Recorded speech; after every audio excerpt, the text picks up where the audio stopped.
26 दिनों तक चले आंदोलन और लंबे अनशन के बाद आखिरकार पर्यावरणविद और सामाजिक कार्यकर्ता सोनम वांगचुक अस्पताल से डिस्चार्ज हो गए हैं। अस्पताल से बाहर आते ही उन्होंने सबसे पहले देशवासियों और अपने सभी शुभचिंतकों का धन्यवाद किया। गुरुग्राम के मेदांता अस्पताल के डॉक्टरों, नर्सों और पूरे मेडिकल स्टाफ के प्रति विशेष आभार व्यक्त करते हुए कहा कि उनके सहयोग और देखभाल की वजह से वह अब बेहतर महसूस कर रहे हैं। अस्पताल से छुट्टी मिलने के बाद सोनम वांगचुक सीधे राजघाट पहुंचे, जहां उन्होंने राष्ट्रपिता महात्मा गांधी को श्रद्धांजलि अर्पित की।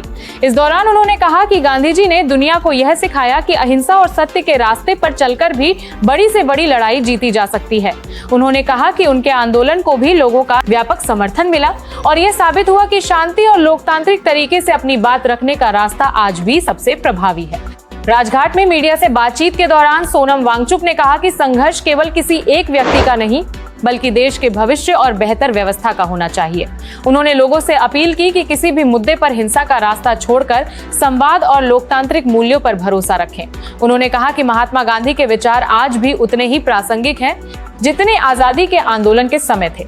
वांगचुक ने यह भी बताया कि राजघाट में श्रद्धांजलि देने के बाद वह वापस पहाड़ों की ओर लौटेंगे और अपने सामाजिक एवं पर्यावरण संरक्षण के कार्यों को आगे बढ़ाएंगे। उन्होंने कहा कि उनका उद्देश्य हमेशा देश, समाज और प्रकृति के हित में काम करना रहा है और आगे भी यही प्रयास जारी रहेगा। बहुत बहुत धन्यवाद। आप सब सुन पा रहे हैं। धन्यवाद।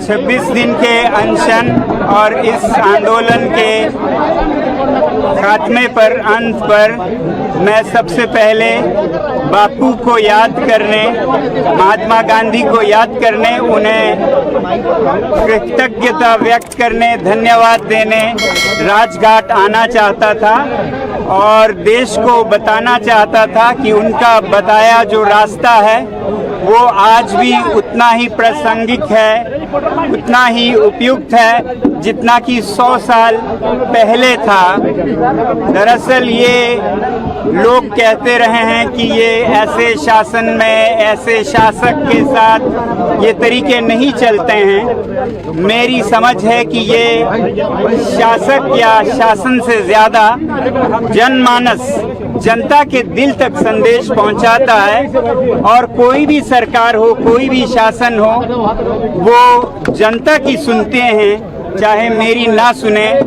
या आंदोलन जो करते हैं उनकी ना भी सुने।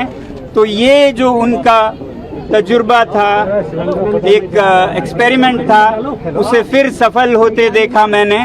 इससे पहले 5-6 सालों में लद्दाख के स्तर पर हम इस प्रयोग का, गांधी जी के इस प्रयोग का उपयोग करते, उस पर अभ्यास करते आए हैं और उसे बहुत उपयुक्त, बहुत प्रासंगिक देखा, मगर मुझे देश के स्तर पर नहीं पता था और इस बार मुझे ये तसल्ली हुई कि ये आज भी देश के स्तर पर 100 साल बाद भी और शायद 100 साल या 1000 साल बाद भी प्रासंगिक रहेगा। इसीलिए मैं भारत की जनता और विश्व की जनता से यही कहूँगा कि वो बापू के दिखाए हुए शांति के रास्ते पे ही अपनी व्यथा, अपनी फरियाद सुनाएं और उसका हल ज़रूर होता है। देर से होता है मगर अंधेर नहीं होता है, ये हमने देखा। एक बार में आप सफल हो ज़रूरी नहीं है, मगर अधिकतर आप सफल होते हैं अगर इस रास्ते पे चलते हुए खुद को पीड़ा दें, खुद के शरीर पे पीड़ा लें और किसी दूसरे को पीड़ा ना लें, तो वो किसी भी कठोर से कठोर दिल को भी पिघला सकता है। ये हमने फिर देखा है। मैं बधाई देना चाहता हूँ इस देश की युवा पीढ़ी को, इस देश के जनसाधारण और सभी नागरिकों को, बड़े बूढ़े, छोटे बड़े, और जो आयोजक युवा थे जिन्होंने इस आंदोलन को बहुत ही शांतिपूर्ण तरीकों से आगे लिया, उन सब का बधाई देना चाहता हूं। हमें ये समझना होगा कि ये अगर हल कुछ हुआ है, कुछ उपलब्धि हुई है, तो वो हमारे बाजुओं की ताकत से या हमारे लाठियों या पत्थर से नहीं हुआ है, ये हमारे शांति की अपील से हुआ है। खुद पर जो हमने पीड़ा ली उससे हुआ है। बल्कि जो लाठियां और पत्थर हैं उनसे तो बात और बिगड़ने का डर था, बहुत डर था, जिसके कारण मुझे ये शांतिपूर्ण पथ को समय से पहले ही रोकना भी पड़ा, क्योंकि हम सब शांतिपूर्ण रहे। यही मैं चाहता रहूंगा और यही संदेश दूंगा कि ये प्रयोग बहुत ही सफल प्रयोग है। आज के भारत में भी, कल के भारत और विश्व में भी इसी पथ पे हम चलना चाहेंगे और देश को भी यही संदेश देंगे। इसीलिए हम यहाँ पर प्रणाम करने, उन्हें याद करने आए हैं। सर, पूरा जो जर्नी रही, सबसे बड़ा इसमें अध्याय रहा कि धर्मेंद्र प्रधान का इस्तीफा हुआ। आपको क्या लगता है इस्तीफे के बाद अब ये सिस्टम में वो सुधार जो जरूरी थे वो हो जाएंगे? इस्तीफे पर क्या कहना है सर आपका? पूरी उम्मीद है, वरना इस्तीफे का कोई मतलब नहीं है। इस्तीफा एक शुरुआत है, इसके बाद कबूल होने के बाद इसका इलाज हो तो हमारा देश एक बेहतर देश बनेगा, जो कि मेरे ख्याल से शुरू हो रहा है। अभी इस पे चर्चा चल रही है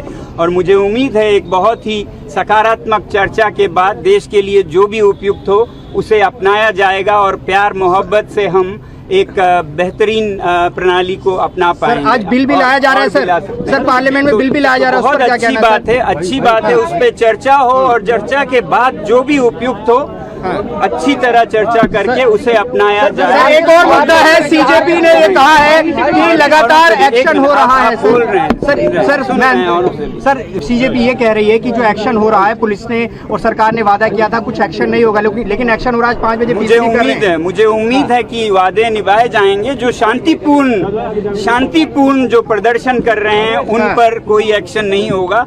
अगर शरारती तत्व हो जो साफ शरारत के लिए कर रहे हो तो हम ये नहीं कह सकते हैं कि कहीं भी कुछ ना हो और कुछ भी हो, मगर ये बहुत साफ करना चाहूँगा कि शांतिपूर्ण प्रदर्शन हमारा संवैधानिक अधिकार है, उसको आदर किया जाए। बाकी न्याय अपना काम करे।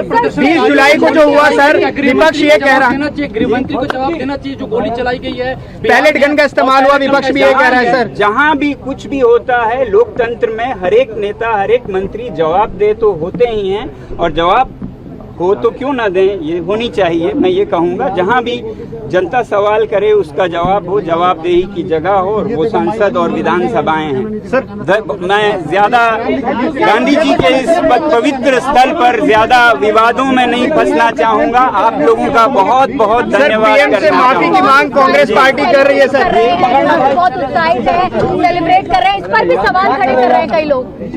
अच्छा कुछ देश में हुआ तो उसको खुशी मनाएं, मगर विजय में भी विनम्रता हो, ऐसे ना करें कि किसी के दिल को दुखे। तो इसलिए मैं यही चाहूँगा कि बड़े दिल के साथ और प्यार और मोहब्बत के साथ आगे बढ़े। बहुत बहुत आप सभी का धन्यवाद जो आप ये संदेश आगे ले जा रहे हैं। बहुत बहुत फिलहाल सोनम वांगचुक की ये यात्रा और उनका ये संदेश देश भर में चर्चा का विषय बना हुआ है। गांधी जी को श्रद्धांजलि देने के बाद उन्होंने साफ कहा कि शांति के रास्ते पर चलकर भी कामयाबी हासिल की जा सकती है और यही रास्ता सबसे मजबूत लोकतांत्रिक रास्ता है। आप इस पूरे घटनाक्रम को कैसे देखते हैं? अपनी राय हमें कमेंट बॉक्स में जरूर बताइए। वीडियो पसंद आया हो तो इसे लाइक करें, शेयर करें और लगातार बड़ी खबरों के लिए 4 AM टुडे टीवी को सब्सक्राइब करें।